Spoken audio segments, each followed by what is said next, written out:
আসসালামু আলাইকুম। গত ক্লাসে আমরা ফ্রি রেডিকেল, কার্বনিয়াম ও কার্বোক্যাটায়ন নিয়ে আলোচনা করছিলাম। আমাদের আজকের আলোচনার বিষয় অ্যালকাইল মূলক ও অ্যালকাইল মূলকের ধনাত্মক আবেগধর্মিতা। আমরা প্রথমে অ্যালকাইল মূলক নিয়ে আলোচনা করব। অ্যালকাইল মূলক, অ্যালকাইল মূলক কাকে বলে?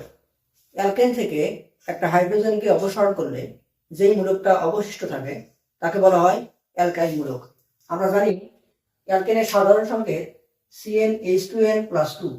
এখান থেকে যদি আমরা একটা হাইড্রোজেনকে বাদ দেই তাহলে আমাদের যে মূলকটা পাওয়া যাবে এটাকে বলা হচ্ছে অ্যালকাইল মূলক। অ্যালকাইল মূলককে সাধারণভাবে আর দিয়ে প্রকাশ করা হয় এবং অ্যালকাইল মূলকে সাধারণ সংকেত অ্যালকেন থেকে একটা হাইড্রোজেন কম থাকবে এবং এখানে একটা হাত খালি থাকবে। যেহেতু অ্যালকেন থেকে একটা হাইড্রোজেন চলে যায় এজন্য বলা হয় আমাদের অ্যালকাইল মূলকগুলোর যোজনী এক, কারণ তাদের একটা হাত খালি থাকে। তো অ্যালকাইল মূলকের প্রকাশ সাধারণভাবে আর দিয়ে করা হয়। তো অ্যালকাইল মূলক এখানে কয়েকটা দেখানো হয়েছে, যেমন মিথেন থেকে মিথাইল, ইথেন থেকে ইথাইল, প্রোপেন থেকে প্রোপাইল মূলক। অর্থাৎ অ্যালকাইল মূলকের নামগুলো হবে যে আমাদের অ্যালকাইল মূলকটা আমাদের কোন অ্যালকেন থেকে আসতেছে। অ্যালকেনের নামের শেষে আইল কথাটা যোগ করে আমাদের অ্যালকাইল মূলকের নাম করতে হবে, যেমন মিথাইল, ইথাইল, প্রোপাইল, বিউটাইল, এরকম করে আমাদের অ্যালকাইল মূলকের নামকরণ করা হবে। এবং মনে রাখবা অ্যালকাইল মূলকের যোজনী এক। এখন আমরা যে গতদিন 1 degree, 2 degree, 3 degree carbocation, carbanion দেখছিলাম, বুঝলাম যে এই বিভাজনটা অ্যালকাইল মূলকের উপর ভিত্তি করে করা হয়। এখন একটু খেয়াল করলে আমরা দেখব আমাদের এই যে কার্বনিয়াম আয়ন বা কার্বোক্যাটায়ন, এর তিনটা হাতে তিনটা অ্যালকাইল মূলক যুক্ত আছে। তো ডিগ্রি কথাটা আসবে যে আমাদের কার্বনিয়াম এবং কার্বনায়নের সঙ্গে কয়টা অ্যালকাইল মূলক যুক্ত আছে। এখানে যেহেতু তিনটা অ্যালকাইল মূলক যুক্ত আছে সেজন্য এটাকে বলা হয় 3 ডিগ্রি কার্বনিয়াম আয়ন। এখানে দুইটা অ্যালকাইল মূলক যুক্ত আছে, এটাকে বলা হয় 2 ডিগ্রি কার্বোক্যাটায়ন। এবং এখানে আমাদের অ্যালকাইল মূলক যুক্ত আছে একটা, এটাকে বলা হয় 1 ডিগ্রি কার্বনিয়াম বা কার্বোক্যাটায়ন। অনুরূপভাবে কার্বনায়নের ক্ষেত্রেও একই কথা প্রযোজ্য।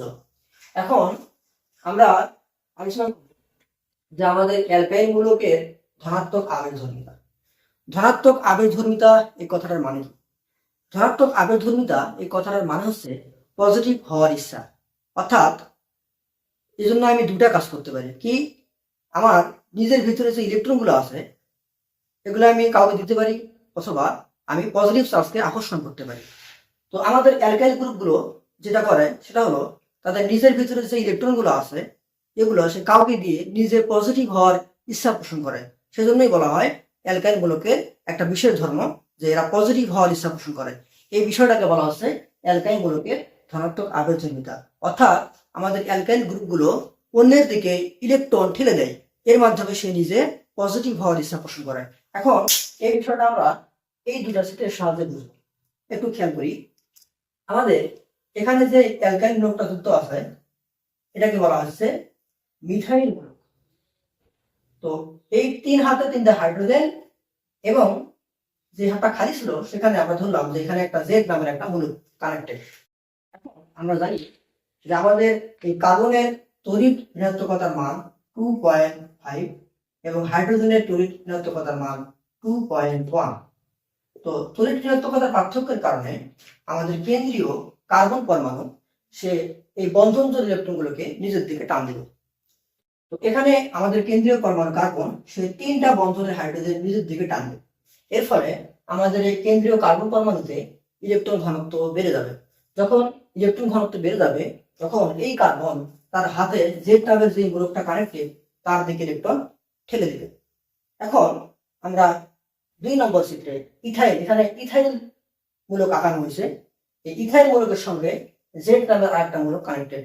এখন আমরা এখানে একটু খেয়াল করি, আমাদের এই যে কার্বন, এই কার্বনের সঙ্গে তিনটা হাইড্রোজেন কানেক্টেড।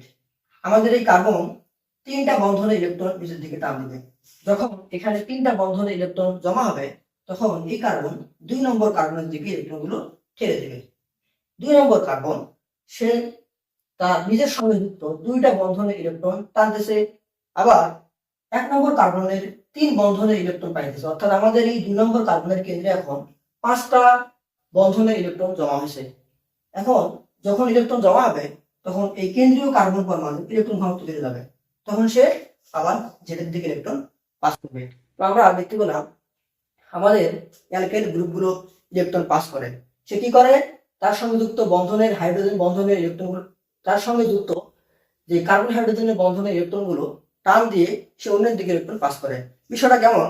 যেমন আমরা সম্প্রতি জানি আমাদের বিসিএস পরীক্ষার প্রশ্ন ফাঁস হয়েছে। এই বিশেষ পরীক্ষায় পিএসসির এক ড্রাইভার নাম আবেদ আলী, তাকে জিজ্ঞাসা করা হয়েছিল সে আসলে বিসিএস প্রশ্ন ফাঁসকারীর মূল হোতা। তাকে জিজ্ঞাসা করা হয়েছিল যে আপনি এই টাকাগুলো কি করছেন? তখন সে উত্তর দিয়েছিল যে এই টাকাগুলো আমি সবগুলো আল্লাহ রাস্তায় দান করেছি। তো আমাদের এই কার্বন সে এই হাইড্রোজেনের ইলেকট্রন ডাকাতি করে নিয়ে এসে সে আবার এই জেড নামের মূলক, বললাম যে একটা গরিব অসহায় মানুষ, তার দিকে ঠেলে দিচ্ছে। তো এই কার্বনের ক্যারেক্টার একটা পিএসসি ড্রাইভার আবেদনের মতোই অন্যের কাছ থেকে লুট করে নিয়ে এসে সে গরিব দুঃখী মানুষের কাছে বিলিয়ে দিচ্ছে। তো আমরা এই দুটো চিত্র থেকে বুঝতে পারলাম যে আমাদের অ্যালকাইল গ্রুপগুলো অন্যের দিকে ইলেকট্রন ঠেলে দেয়, এবং 1 নম্বর চিত্রে 3টা বন্ধনের ইলেকট্রন কার্বন ঠেলে দিচ্ছে। 2 নম্বর চিত্রে আমাদের এই কার্বন মোট 5টা বন্ধনের ইলেকট্রন জেড নামের মূলকের দিকে ঠেলে দিচ্ছে। অর্থাৎ আমরা বুঝতে পারলাম আমাদের অ্যালকাইল গ্রুপগুলো অন্যের দিকে ইলেকট্রন ঠেলে দেয়, এবং অ্যালকাইল গ্রুপের আকার যত বড় হতে থাকে অন্যের দিকে ঠেলে দেওয়া ইলেকট্রনের ঘনত্ব তত বেশি হয়। ধন্যবাদ সবাইকে। আমরা পরবর্তী ক্লাসে কার্বনায়ন এবং কার্বনিয়ামের সক্রিয়তা নিয়ে আলোচনা করব।